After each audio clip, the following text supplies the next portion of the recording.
다 같이 모든 것을 되찾아 주신 예수님. 모든 것을 되찾아 주신 예수님. 모든 것을 되찾아 주신 예수님. 모든 것을 되찾아 주신 예수님. 예수님 뭘 찾아주셨다고요? 모든 것을 다 찾아주셨대요. 그 뭘 의미하는 건지, 어떻게 찾아주신 건지, 내가 잃어버린 게 뭔지 우리가 알기를 원합니다. 사사기 21장 25절 같이 읽어보죠. 시작. 그때 이스라엘 왕이 없으므로 사람이 각기 자기의 소견에 옳은 대로 행하였더라. 예, 룻기 1장 1절 시작. 사사들이 치리하던 때 그 땅에 흉년이 드니라. 유다 베들레헴의 한 사람이 그의 아내와 두 아들을 데리고 모압 지방에 가서 거류하였는데. 아멘. 사사 시대는 이스라엘이 애굽에서 해방돼서 광야에서 40년을 지난 다음에 여호수아를 중심으로 이제 그들이 가나안을 정복하게 되죠. 가나안을 정복하고 나서 왕이 세워질 때까지가 사사 시대예요. 약 340년간인데 그때는 이스라엘에 왕이 없었다. 왕이 없다는 말이 맞지만 이스라엘은 하나님이 왕이에요. 하나님이 너네는 왕 세우지 말아라. 내가 왕이야. 그런데 이스라엘에 왕이 없다는 말은 하나님을 왕으로 모시고 싶지가 않은 거예요. 그래서 왕이 없었기 때문에 그때 성막이 있었어요. 이스라엘의 성막이 있고 이스라엘의 율법이 있었어요. 십계명이 있고 하나님의 말씀이 있었어요. 근데 그 하나님 말씀대로 사는 게 싫은 거예요. 그래서 하나님을 왕으로 모시지 않으니까 사람마다 각기 자기 소견대로 자기 생각대로 그렇게 살았다는 거예요. 자기 생각대로 사니까 복잡해지죠. 어려워지죠. 우리도 다 질서가 있잖아요. 빨간불엔 차가 서고 파란불엔 가고. 근데 어떤 사람이 나는 빨간색을 좋아해. 난 빨간색에 가. 그럼 어떻게 돼요? 사고 나는 거지. 65마일 제한 속도가 있는데 나는 120으로 난 2배로 달려. 막 달리면 그 사고 나는 거지. 자기 마음대로 하면 안 되잖아요. 사람이 살 때 그렇게 자기 생각대로 살면 엉망이 되는 거죠. 그래가지고 그때는 사사시대에는 하나님을 떠나서 자기 마음대로 사니까 세상이 엉망되는 거예요.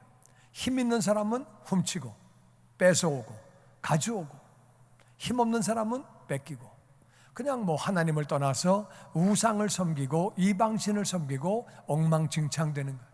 음란해지고 뭐 막 그냥 막 망가지니까. 그래서 이제 자기들이 어려움을 자초해서 고난이 찾아오는 거예요. 물론 하나님이 허락하셨지요. 너무 어려워지니까 하나님 힘들어요 죽겠어요 막 기도하는 거예요. 기도하면 또 하나님이 회개할 때 사사를 보내서 구원해 주시고 구원이 오니까 평안해지니까 좀 살만하면 또 다른 신을 찾아가고 자기 멋대로 살고 그러다가 또 어려움이 찾아오면 또 회개하고 그럼 하나님이 사사를 또 보내주시고 그러면 또 살만해지면 또 하나님을 떠나고 그거를 12번을 계속해요. 사사가 12명이기 때문에 12번을 계속하는 거예요. 그러다가 사사기 마지막에 보면 어떻게 망가졌느냐, 망가진 얘기가 나와요. 미가 집에 미가가 엄마하고 살았는데 미가가 엄마 돈을 한 10,000불 정도 큰 돈을 훔쳐요. 엄마가 훔쳐간 사람을 저주합니다. 저주하니까 이 아들이 저주를 듣고 마음이 찜찜해서 돈을 내놔요. 그러니까 아들에게 잘했다고 그러면서 너를 위해서 신상을 져준다 그럽니다.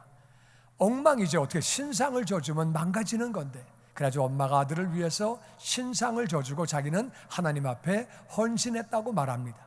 그러면서 신상을 지고 나서 에봇을 만들고 드라빔을 만들고 그렇게 한 다음에 이제는 레위인이 자기 처소를 떠나서 먹고 살 만한 데를 찾아 지나가다가 미가 집에 지나가다가 우리 집에 들어와서 제사장이 되라, 월급 많이 줄게. 그래가지고 개인 집에 제사장이 됩니다. 레위인도 자기 멋대로 사는 거예요. 미가 집안도 자기 멋대로 살고 그러다가 단지파가 하나님이 주신 땅이 좀 안 좋아 보이니까 개척하면 되지요. 나무를 심으면 되지요. 땅을 파면 되고, 그거 할 생각 안 하고 어디 좋은 데 없나 그래가지고 저 위로 올라갑니다. 올라갈 때 미가 집을 지나가다 신상이 있네? 뺏어갑니다. 뺏어갈 때 미가가 어딜 뺏어갑니까? 너 죽이기 전에 가만히 있어? 그래가지고 말도 못하게 하고 제사장한테, 야, 너 개인 제사장 할래? 우리 집에 와가지고 우리 지파 제사장 할래? 일로 와, 돈 더 줄게. 그래가지고 데려갑니다. 엉망이에요. 지파도 엉망이고 개인도 엉망이고 제사장도 엉망이고 레위인이 지 멋대로 제사장이 되는 거예요. 그뿐만 아니라 어떤 레위인은 첩을 얻어가지고 삽니다. 레위인이 그러면 안 되지요. 첩을 얻어가지고 사는데 이 첩이 또 바람이 났어요. 그래가지고 첩을 데리고 오다가 기브아를 지나가다가 기브아 지역에 아주 악한 자들이 그 여자를 갖다가 그렇게 성폭행을 해가지고 여자가 죽음을 당하게 됩니다. 그래가지고 레위인이 그 여자 시체를 갖다가 12토막으로 잘라가지고 지파마다 다 보내니까, 그래가지고 지파에서 전쟁이 나는 거예요. 베냐민 지파를 다 죽이겠다 그래가지고 부족 간에 싸움이 나가지고, 그래가지고 6만 5천 명이 죽게 되고 베냐민 지파는 다 멸살되게 되고 600명만 남았어요. 그러니까 600명 남자만 남고 모든 여자를 다 죽였을 때에 그들이 그때 뉘우치면서 어떻게 결혼을 시키지? 그러니까 야베스 길리앗을 다 쳐가지고, 그래가지고 다 사람을 죽이고 처녀만 남겨가지고 400명을 베냐민에게 갖다 줍니다. 무슨 얘기인지 모르는 사람은 사사기를 꼭 읽어보시기 바랍니다. 무슨 동화 같은 얘기야. 하여튼 한마디로 개인도 엉망이고 레위인도 엉망이고 지파도 엉망이고 국가 전체가 엉망이고, 왜? 왕이 없기 때문에 자기 생각대로 살아가지고 사사기는 그게 주제예요. 결국 엉망이 됐다는 거예요. 우리 삶도 똑같아요. 왕을 바르게 모시고 하나님을 왕으로 모시고 바르게 살아가야 하는 줄로 믿습니다. 아멘. 내 뜻대로 살면 망가지는 거죠. 그래가지고 사사기 21장 25절 다음에는 룻기 1장 1절이 나옵니다. 사사들이 치리하던 때에, 그러니까 총체적으로 엉망이었다 그 말이에요. 엉망이다 보니까 그 땅에 흉년이 드는 거예요. 하나님이 그래서 어려움을 주시는 거예요. 이 땅 왜 코로나가 왜 왔느냐? 이 땅에 왜 이상기온이 찾아오느냐? 다 우리가 교회가 교회되고 신앙생활 바르게 잘하면 뭐가 그렇게 문제가 있겠어요? 점점 잘못된 길로 가니까 하나님은 돌아오라고 어려움을 주시는 거예요. 교회도 이 거민들도 다 하나님께로 돌아가야 하는 줄로 믿습니다. 아멘. 하여튼 그 땅에 흉년이 들었는데, 베들레헴이라는 말은 떡집이란 말이에요. 떡집, 한국말로 밥집. 밥이 많다 그 뜻이에요. 그러니까 밥집에 흉년이 들었어요. 그러니까 말도 안 되는 거죠. 이름이 밥집인데 흉년이 들었어요. 그래가지고 먹고 살 길이 없으니까 한 사람이 그 아내와 두 아들을 데리고 모압 지방으로, 하나님은 이스라엘 백성들에게 가나안에 살라 그러셨어요. 가나안에 살라 그랬는데 이 사람이 그냥 모압 지방으로, 이방인 지방으로 이민을 가는 거예요. 이스라엘 사람은 그러면 안 되는 거예요. 우리는 이민 갈 수 있지만 이 이스라엘 사람들은 하나님이 가나안에 살라고 부르셨어요. 그리고 이 한 사람은 돈이 있던 사람이에요. 나중에 고백할 때 보면은 내가 풍족하게 나갔다고 말합니다. 돈이 있었거든요. 우리가 어려움을 겪을 때 흉년이 오면 가난한 사람이 어려운 거예요. 부자는 뭐 그렇게 큰 문제가 없어요. 물가가 올라갔지만 그냥 돈 주고 사면 돼. 그렇지요? 서민이 가스비 올라가면 고생하는 거지. 부자는 뭐 그냥 그 조금 더 내면 되는 거예요. 그냥 우크라이나 전쟁하잖아요. 지금 고생하는 거는 아프리카 사람들이에요. 음식이 떨어져가지고. 미국은 뭐 그냥 넘어가는 거예요. 그러니까 이 사람은 견딜 만한 사람인데도 불구하고 나는 고생하기 싫어. 나는 그냥 돈 더 벌 거야. 그래가지고 모압 지방으로 간 거예요. 자기 생각대로, 자기 소견대로 그렇게 갔다 그 말이에요. 1장 2절 말씀 같이 읽어보죠. 시작. 그 사람의 이름은 엘리멜렉이요 그의 아내의 이름은 나오미요 그의 두 아들의 이름은 말론과 기련이니 유다 베들레헴 에브라 사람들이더라. 그들이 모압 지방에 들어가서 거기 살더니. 그 남자 이름이 엘리멜렉이고 그 남자 이름은 중요하지 않아요. 여자 이름은 다 같이 나오미. 이 여자 이름은 중요해. 그 다음에 아들 이름 말론과 기련도 별로 중요하지 않아요. 하여튼 아들 둘, 남편, 아내 다 같이 베들레헴에서 모압 지방으로 이방 땅으로 건너가서 거기서 그렇게 살았다는 거예요. 그러다가 3절 말씀 시작. 나오미의 남편 엘리멜렉이 죽고 나오미와 그의 두 아들이 남았으며 그들은 모압 여자 중에서 그들의 아내를 맞이하였는데 하나 이름은 오르바요 하나 이름은 루시더라. 그들이 거기서 거주한 지 10년쯤에 말론과 기련 두 사람이 다 죽고 그 여인은 두 아들과 남편의 뒤에 남았더라. 잘 살아보려고 이민 갔는데 남편이 죽은 거예요. 기가 막힌 일이죠. 그러니까 나오미가 두 아들과 남았는데 그래서 모압 여자 중에 그들의 아내를 맞이했다. 중동 지방은 아내를 데리고 올 때 돈 주고 사와요. 양을 주거나 소를 주거나 그 여자가 배운 정도에 따라서 그 집안의 재산 정도에 따라서 그 집안의 어떤 그 가문의 세력 정도에 따라서 값을 지불하고 어떨 때는 소 20마리, 소 50마리. 한국 남자들은 감사하시기 바랍니다. 그냥 가서 인사 잘하고 데리고 오면 되잖아요, 그냥. 근데 중동은 돈 엄청 들어가. 아프리카에 그 습관이 있어가지고 아프리카의 사람들은요 돈 없으면 장가 못 가요. 대책이 없는 거야, 그냥. 외상이 가끔 되기는 돼요. 근데 외상 반드시 갚아야 돼.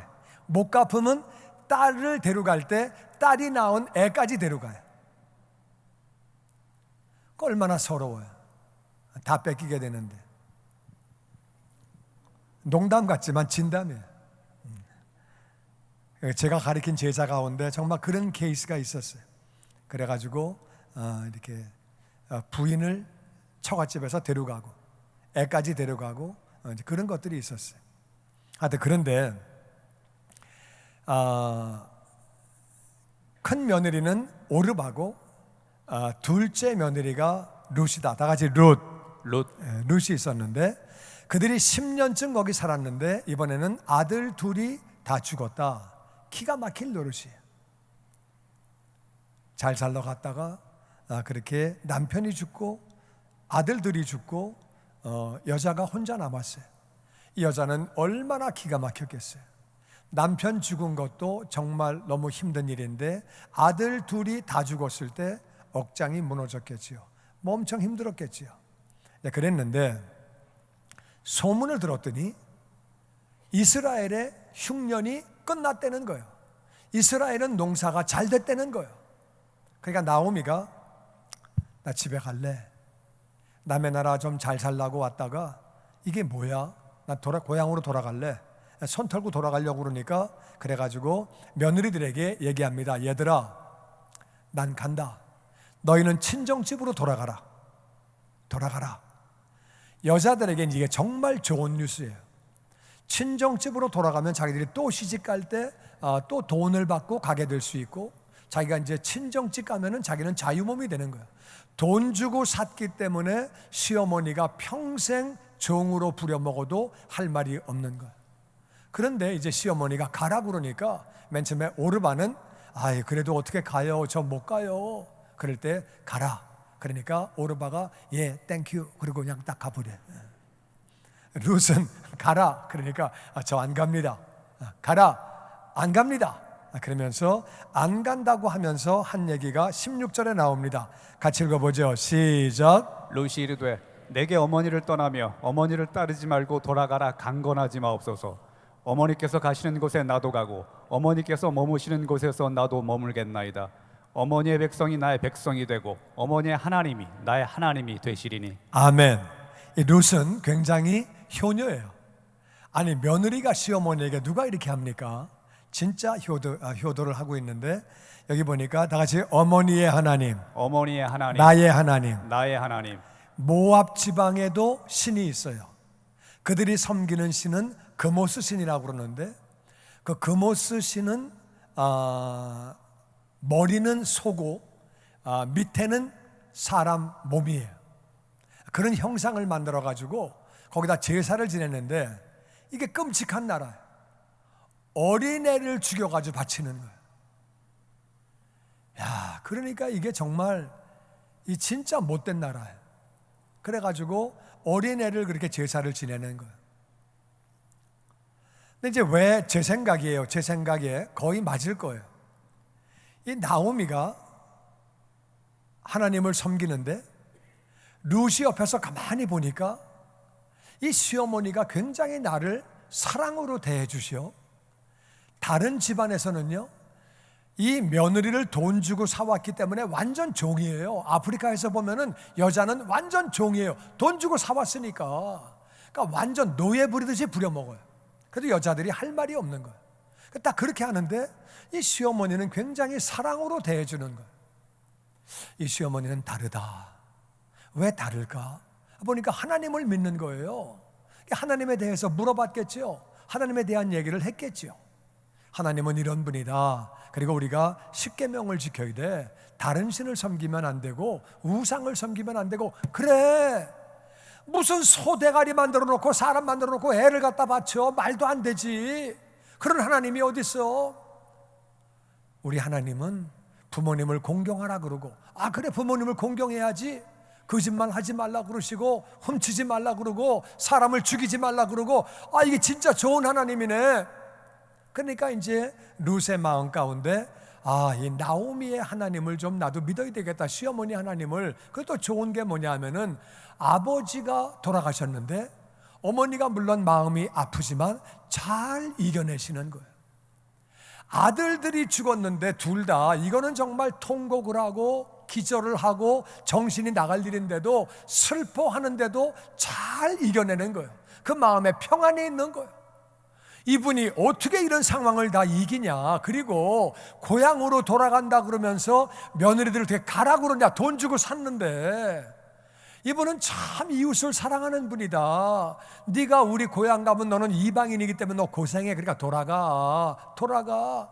이런 사람을 보질 못했는데 나는 이 어머니의 하나님을 믿어야 되겠다. 그러니까 어머님의 하나님이 나의 하나님이 되십니다. 그 고백을 하는 거예요.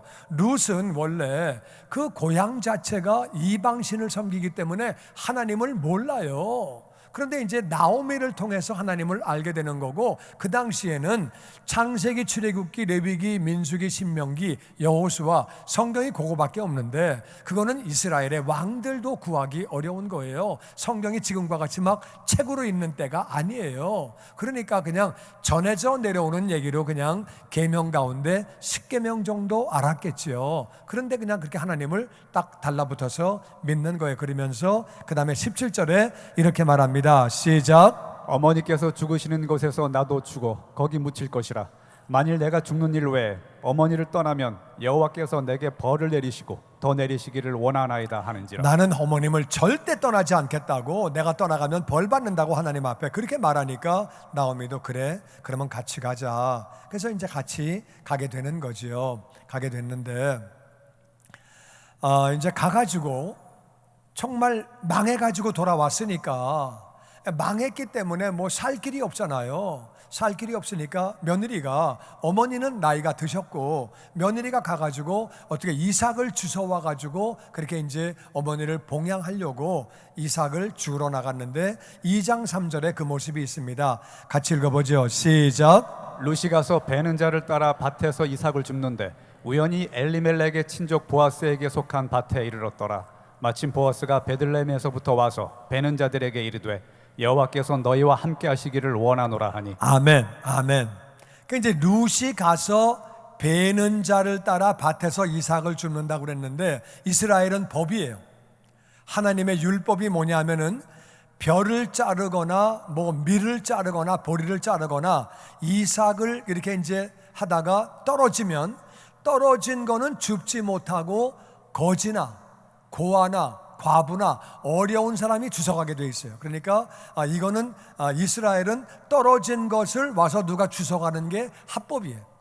그래서 그거 주우려고 가가지고 밭에서 이제 추수꾼이 가다가 떨어뜨리는 거를 주워가지고 가려고 이삭을 줍는데, 우연히도 엘리멜렉의 친족 보아스의 밭으로 가게 되었다. 근데 마침 보아스가 베들레헴 시내에 있다가 밭으로 오게 되었다. 아마 그 말을 보니까 가끔 밭에 나오는데 그날 마침 나왔다는 거예요. 나와가지고 베는 자들에게 하나님이 너희와 함께 계시기를 원한다. 이제 그런 다음에 물어봅니다. 저 여자 쟤 누구냐? 쟤 누구야? 이방 여인 같은데, 그러니까 이제 설명을 합니다. 저 여자가요, 룻이라고 하는 여자인데요, 나오미의 며느리예요. 근데 나오미가 남편 죽고 또 아들도 다 죽었잖아요. 근데 그 며느리가 따라와 가지고 얼마나 시어머니를 공양을 잘하는지 열심히 일하고, 오늘도요 일하면서 쉬지도 않았어요. 그냥 계속 일하고, 정말 착하고 아주 효녀예요. 정말 좋은 사람이에요. 그러니까 보아스가 그 말 듣고 참 불쌍히 여기는 마음이 생겨서, 그러면 네가 앞에서 이삭을 벼면서 가다가 뒤에 룻이 따라오면 질질질질 흘려라. 많이 흘려가지고 많이 주워가게 해라. 주워가게 하고, 그리고 너희들 먹는 물 있지? 너희들 먹는 물을 쟤는 좀 줘라. 이제 주서러 온 사람에게 물 줄 의무는 없지만 너희들 마실 물을 저 여자에게 줘라. 그리고 다른 남자들이 해치지 못하도록 보호해 줘라. 그리고 쉬는 시간에 각자가 알아서 쉬지만 저 사람은 너희들이 쉬는 그늘에 와서 쉬게 그렇게 좀 해줘라. 그렇게 이제 이야기를 하게 됩니다. 그리고 이제 룻을 불러서 이런 얘기를 또 다 그렇게 해주게 됩니다. 해주게 되는데, 우연히 보아스의 밭에 왔다는 거예요. 마침 보아스가 베들레헴으로부터 왔다는 거예요. 이게 사람이 볼 때는 우연이고 마침이지만, 이게 이제 하나님이 룻아 넌 여기로 가라 그런 마음에 감동이 와서 가다 보니까 글로 간 거예요.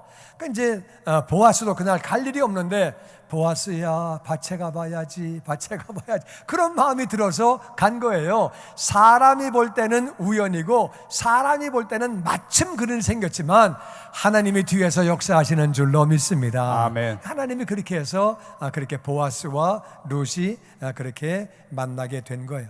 만나게 됐는데, 이제 오늘 얘기는 뭐냐 하면은, 룻 때문에 룻이 어머님을 잘 섬겨서, 하나님을 믿고 나서 어머님을 잘 섬겨서 보아스가 그걸 보고 감동을 받아가지고, 세상에 저런 며느리가 다 있냐, 친딸도 저렇게 못하겠다, 무슨 며느리가 저래, 이방인이 와가지고 정말 어떻게 저런 여자가 다 있냐, 그래가지고 감동을 받아가지고 보아스가 기업을 물러줬다는 거예요. 물러줬다는 말은, 이스라엘은 법이 있는데 누가 땅을 팔면, 먹고 살기 어려운 땅을 팔면 친척이 와가지고 돈 여기 있어, 다시 물러줘. 그러면 무조건 물러줘야 돼요. 이스라엘의 법이에요. 그래서 그거를 사가지고 돌려줬다는 거예요. 그래서 나오미 가정이 회복되고 땅을 다시 사게 됐으니까 가정이 회복되어지고, 그리고 이제 보아스가 이 룻하고 결혼을 해가지고 그래가지고 애를 낳는데, 그 애가 바로 다윗의 할아버지다. 여러분 아시는 대로 그 다윗의 후손으로 예수님이 오시게 되는 거죠. 그래서 바로 예수님의 족보에 룻이 들어가게 되었다. 바로 믿음이 있었기 때문에 하나님을 믿고 열심히 효도를 했더니, 그래서 효도해라, 믿음을 가지고 살아라. 물론 그런 교훈을 주는 거지만 그거보다 더 큰 교훈이 우리에게 있습니다. 기업을 물은다는 말이 무슨 말이냐? 기업을 물는 게 판 땅을 다시 사서 주는 거예요. 근데 그 사람의 근종만 가능합니다. 이게 미국에서는 말도 안 되는 얘기예요. 만약에 내가 땅을 팔았는데 어떤 친척이 와가지고 그 산 사람한테 가서 얼마에 샀습니까? 예, 10만 불 줬습니다. 10만 불 여기 있으니까 다시 물려주세요. 싫어요, 내 건데. 그러면 미국에서는 그냥 싫으면 싫은 거예요. 근데 이스라엘은 그게 안 돼요. 땅을 팔았는데 가까운 친척이 와가지고 얼마에 샀습니까? 얼마입니다, 물러주세요. 그러면 무조건 물러야 돼. 물르지 않으면 형사범이 돼가지고 감옥 가는 거예요. 그리고 땅은 뺏기게 되고 무조건 물러줘야 돼요. 그러니까 샀어도 가까운 친척이 와서 물러주세요 그러면 물러줘야 돼요. 이스라엘의 법은 하나님 나라의 법이에요. 하나님 나라의 법이 그렇다 그 말이에요. 그런데 근족, 가까운 친척이 와가지고 물러이지, 사돈의 팔촌에 아무나 와서 할 수 있는 게 아니라 가까운 친척, 형님이나 동생이나 삼촌이나 큰아버지나 가까운 사람만 와가지고 살 수 있다 그 말이에요. 먼 친척이 할 수 있는 게 아니라 가까운 친척이 와서 그렇게 물러줄 수 있는데, 그 물러주는 사람을 갖다가 고엘이라고 그래요. 고엘. 돈을 내 가지고 물러주는 사람, 그 사람은 부자래야 되죠. 부자래야지 물러줘 가지고 그 사람을 주는 거니까, 물러 가지고 그 사람은 뭐 살 돈이 없으니까 팔아 먹은 거니까 다시 살 돈이 없죠. 그래서 이제 그거를 사 가지고 그 사람에게 주는 거예요. 그걸 갖다가 고엘이라고 그러고 다른 말로 구속자라고 그래요. 구속자. 왜냐하면은 구하여 속했다. 돈을 주고 구해서 그 사람에게 속하게 만들어 주었다, 그 말이에요. 그걸 구속자라고 그러고 영어로 리디머라고 얘기를 하는 거예요. 리디머. 구속은 리뎀션이라고 얘기를 하고 그렇게 말을 하는 거예요. 근데 이 보아스의 모습 가운데서 보아스가 룻을 갖다가 불쌍히 여겨서 그렇게 이제 사준 거잖아요. 그래가지고 나오미네 가정이 회복이 된 거잖아요. 그래서 우리는 보아스의 모습 가운데서 예수님 모습을 보게 되는 거지요. 주님의 영광교회 예배 장소와 시간을 알려드리겠습니다.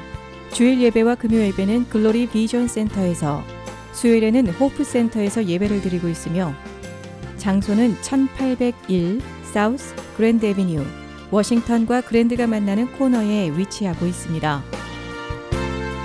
주일 예배는 1부 8시에 전통 예배로 드려지고 있으며 2부 예배는 10시 30분에 영광 예배로, 20대와 30대 청년들의 젊음 예배가 오후 1시에 3부 예배로 드리게 되며, 한편 영어권 EM 예배는 오후 1시에 호프센터 2층 하이웨이에서 예배가 있습니다. 수요 예배와 금요 예배는 오후 7시 30분이며 새벽 예배는 월요일에서 토요일까지 오전 6시에 예배가 있습니다. 주님의 영광교회 전화번호는 213-749-4500번입니다. 그리고 저희 웹사이트 주소는 www.gcjc.org로 들어가셔서 교회에 대한 자세한 소식과 주일 설교 및 라이브 예배 실황을 보실 수 있으며, 온라인 헌금을 하시기 원하시는 분은 교회 웹사이트에서 하실 수 있습니다. 지금까지 주님의 영광교회 설교 말씀에 참여하신 여러분 감사합니다.